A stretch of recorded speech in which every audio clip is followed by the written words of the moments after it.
the night is calm.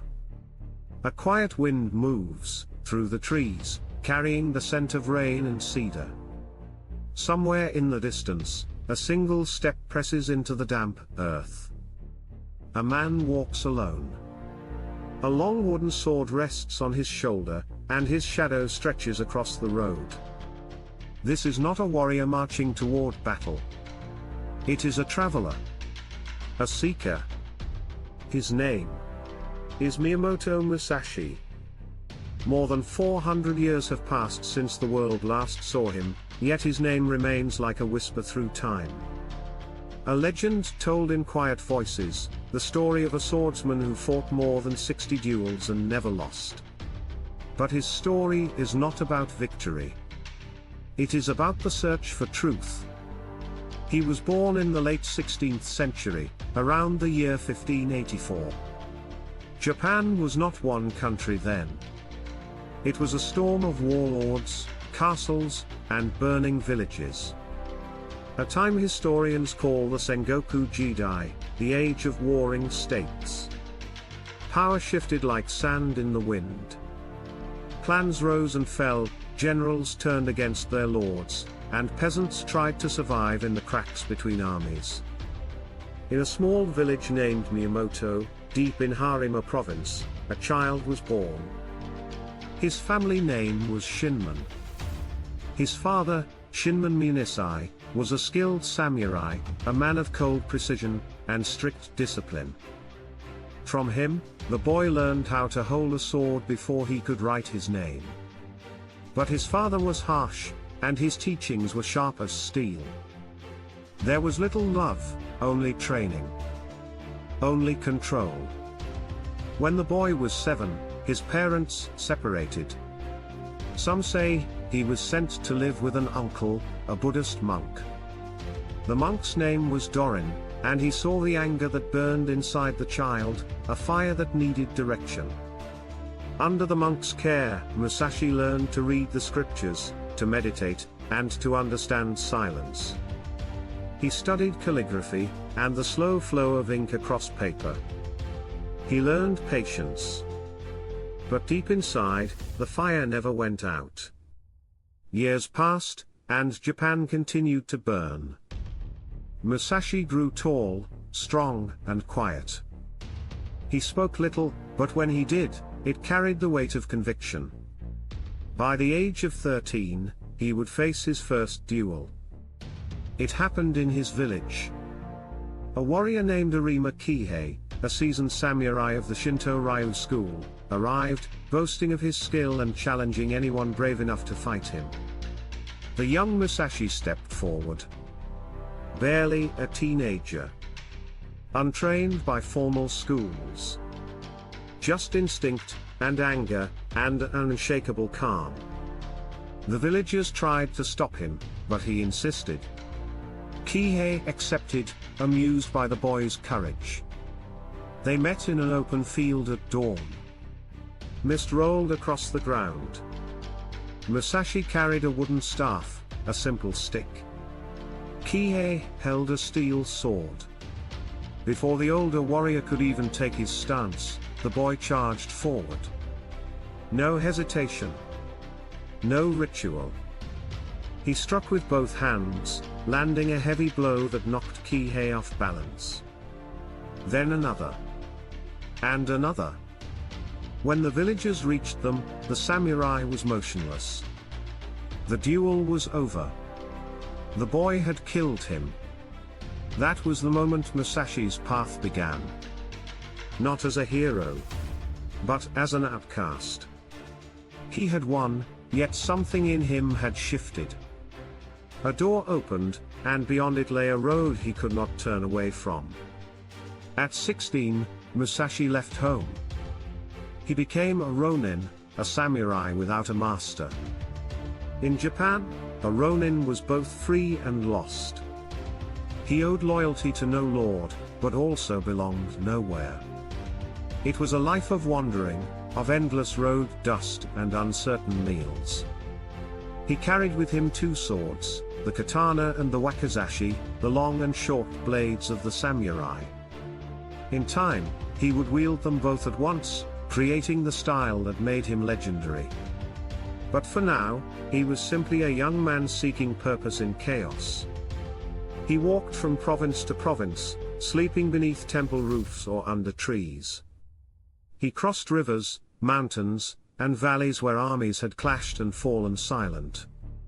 Sometimes he would pass ruined villages, where crows picked at the remains of banners. Sometimes he would meet other wanderers, monks, peasants, mercenaries, each with their own story carved by the war.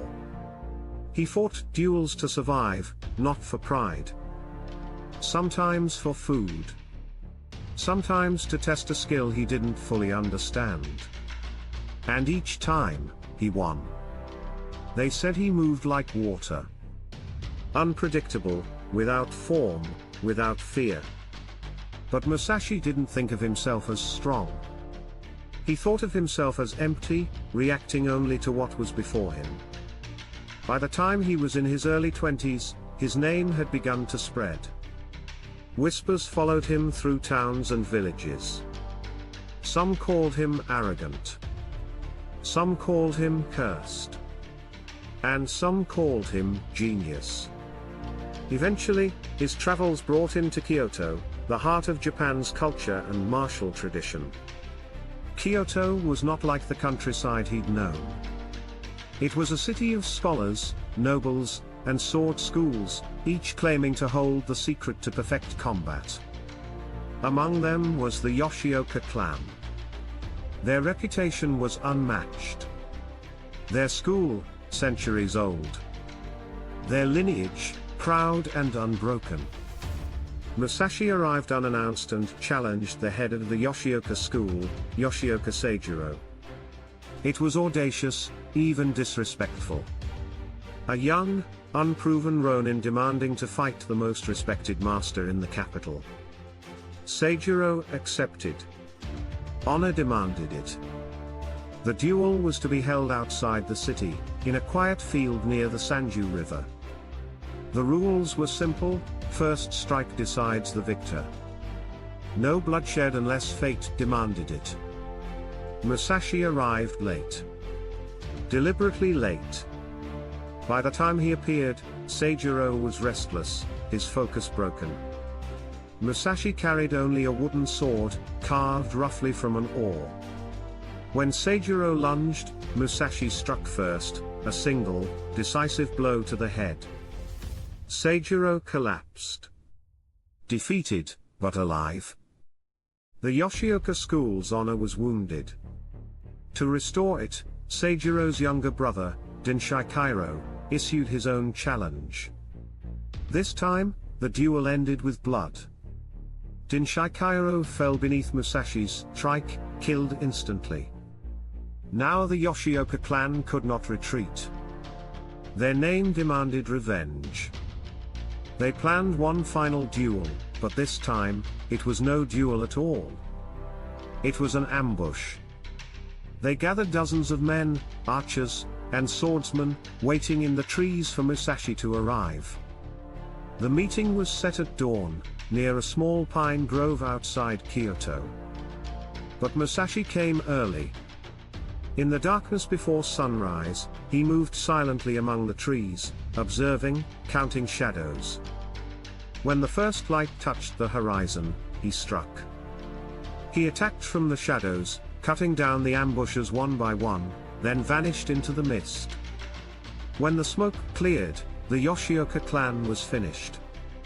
After that day, Musashi's legend spread like wildfire. Children whispered his name. Old warriors bowed their heads when they heard it. But he did not celebrate. He did not stay. He left Kyoto behind, walking once again into the mountains.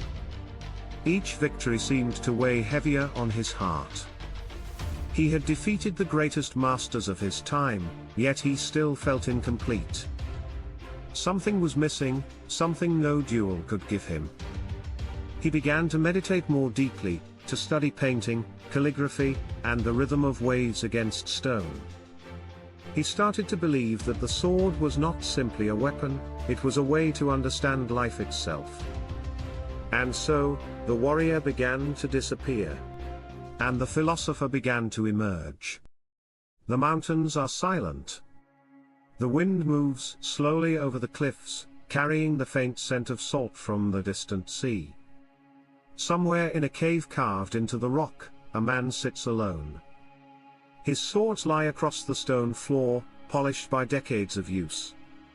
His name is Miyamoto Musashi. He is no longer young. His hair has grayed, and the lines on his face are deep as the rivers he once crossed. Yet his eyes remain sharp, piercing, calm, observing everything. The man who once walked into duels with barely a thought now moves differently. Not seeking victory. Not seeking recognition. But seeking understanding. Each moment of life is a lesson. Musashi begins to write. Brush in hand, ink flowing across paper, he records the lessons of a lifetime. Not stories of glory. Not tales of battle. But reflections on strategy, discipline, and perception. He writes, "The way is in training. One must know the rhythm of all things. Not simply to strike, but to understand." Each word carries the weight of decades. The battles he fought, the men he defeated, the moments of fear and hesitation, all distilled into wisdom. He teaches through silence and ink. Through observation. Through reflection. He rises and looks toward the horizon. The moon reflects on the waves. The world is calm. And yet, he remembers the chaos of his youth. The first duel with Arima Kihei. The ambush of the Yoshioka clan. The duel with Kojiro on Ganryujima. All memories now observed with clarity. Musashi spends his days painting landscapes. Mountains, rivers, trees, each brushstroke precise. He practices calligraphy, letting the brush move like a sword. He walks the cliffs, observes birds, waves, and clouds. Everything becomes a teacher. He organizes his thoughts into a guide, what would become the Book of Five Rings. It is not a manual for killing. It is a manual for perception. For awareness. For understanding the principles that govern both combat and life. Musashi writes of the five rings: earth, water, fire, wind, and void. Earth represents stability, grounding, understanding one's place. Water represents adaptability, flowing with circumstances. Fire represents intensity, decisive action when the moment is right. Wind represents observation, awareness of others, and the rhythms around you. Void represents emptiness, the space where intuition and clarity reside. Through these principles, he teaches that victory is not defeating another, but aligning oneself with the natural rhythm of all things. Musashi begins teaching a few devoted students. He does not demand loyalty or fame. He demands understanding. He tells them, know the smallest things and the greatest things. Observe without distraction. Act without hesitation. The way cannot be taught, but it can be shown through practice. His students learn slowly. Some leave, frustrated by the simplicity of what seems too complex. Those who remain gain insight that cannot be measured in years or victories. Musashi's days are quiet. He moves with purpose, yet ease. No rush. No need to prove himself. His life is full, not of battles, but of clarity. Of awareness. He reflects on life itself. Death is not to be feared. It is a part of the rhythm of existence. Every wave breaks. Every leaf falls. Every life ends. Yet the flow continues. As the years pass, Musashi's body weakens. The swords grow heavier in his hands. but his mind remains sharp. He writes, paints, reflects, and teaches, showing that mastery is not force. It is perception. The path of the sword is also the path of life. He writes, in all things know the rhythm. Do not be led by appearances. Emptiness is form. Form is emptiness. The cave becomes a sanctuary. The wind moves in and out. The waves crash and recede. Musashi walks among them. Silent. Aware. At peace. When the end approaches, he does not fear it. He sits quietly. Brushes and swords beside him. He reflects on the path he has walked. Every duel, every lesson, every moment of solitude has led him here. He thinks of the boy he once was. Angry. Restless. Seeking recognition and skill. He thinks of the man he became. Disciplined. Patient. Observing the world as it truly is. Musashi's passing is quiet. No fanfare. No proclamation. The world continues. The wind moves. The sea flows. And yet, his teachings endure. Even centuries later, Musashi is remembered. Not as a man who conquered many, but as a man who understood all. Not as a swordsman alone, but as a philosopher of life. Not for his victories, but for the insight he passed down. He teaches that mastery is not about dominance. It is awareness, discipline, observing life fully, responding with clarity, moving with the rhythm of the world. Through the Book of Five Rings, through his art, through the lessons whispered among students, Musashi's path continues. A path of emptiness. A path of form. A path of understanding. The sun sets over the cliffs. The sea glimmers with the last light of day.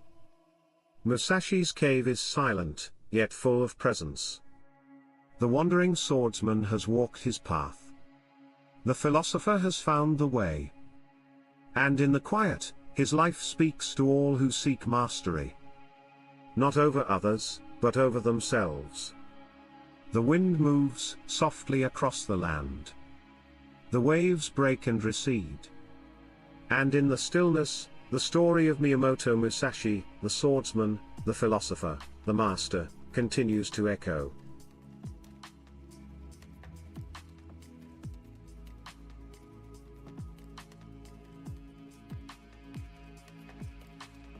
The dawn is quiet. Misty clouds roll across the valleys, brushing the peaks of mountains where Musashi walks. He carries his swords, though he has no need of them today. He walks simply to observe, to feel the rhythm of the world beneath his feet. Rivers cascade over rocks, their constant motion teaching the lesson of water, to adapt, to flow, to never resist unnecessarily. Leaves tremble in the wind, and he notes their shapes, their movement, and the patterns they make.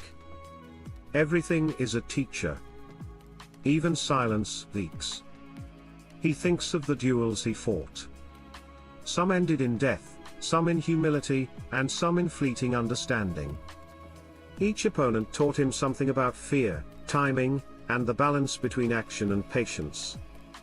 He remembers Kojiro, waiting across the waves on Ganryujima. The duel that would become legend. The blow that ended it all. Yet, even in that victory, Musashi felt no triumph. Only reflection. Only the awareness that no battle defines a man. The true battle is within. To master oneself, one must see without attachment. Musashi visits villages along the coast. He watches fishermen mend nets, children play in fields, and monks chant their morning prayers. He walks unnoticed, blending with the people, yet always observing. He notices patterns in life itself, the rise and fall of effort, the ebb of fortune, the quiet strength in persistence. At one temple, he meets a monk named Rinzai. Rinzai asks him about the sword and its place in life. Musashi does not speak of victory or honor. He speaks of rhythm, timing, and emptiness. He tells the monk, the sword is not merely a weapon. It is an extension of the mind. When you move without thought, when form and emptiness are one, you see everything clearly. Rinzai nods, and they meditate together. Musashi watches the waves, the rising sun, and the shadow of the mountains. Each moment is a mirror. Each breath a lesson. The way is in the smallest details and the greatest forces alike. Days turn to weeks, and weeks to months. Musashi continues to wander, painting, teaching, and writing. His works begin to carry a quiet fame. Travelers speak of a man who walks silently and yet leaves wisdom in his wake. Some search for him. Some learn from his writings. But very few meet him in person. In one village, he witnesses a duel between two young samurai. They are skilled, but pride clouds their minds. He watches, unmoving, until the moment arrives. A single word, a subtle gesture, and the lesson is learned. The duel ends, not in blood, but in understanding. Musashi continues to reflect on emptiness. The void is not nothingness. It is freedom. It is clarity. It is the space where intuition guides action. He records these thoughts carefully. Every brushstroke and every line of ink is a lesson for those who come after. Not everyone will understand. Not everyone will follow.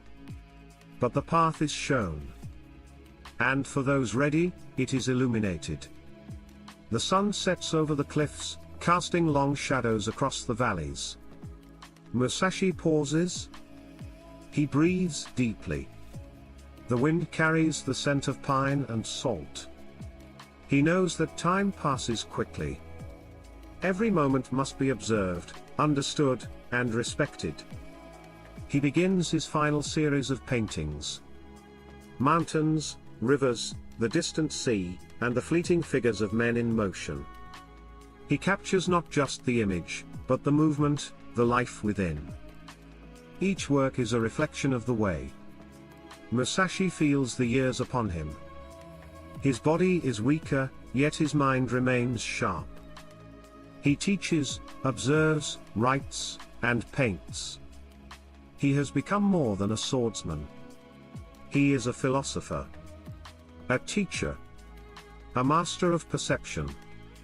He writes his final thoughts: to walk the way, one must be patient. One must observe the rhythms of life.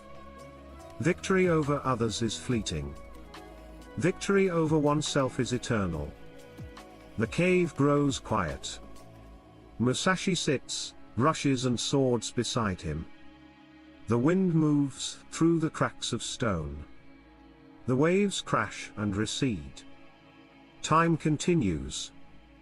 And in its flow, Musashi's teachings endure.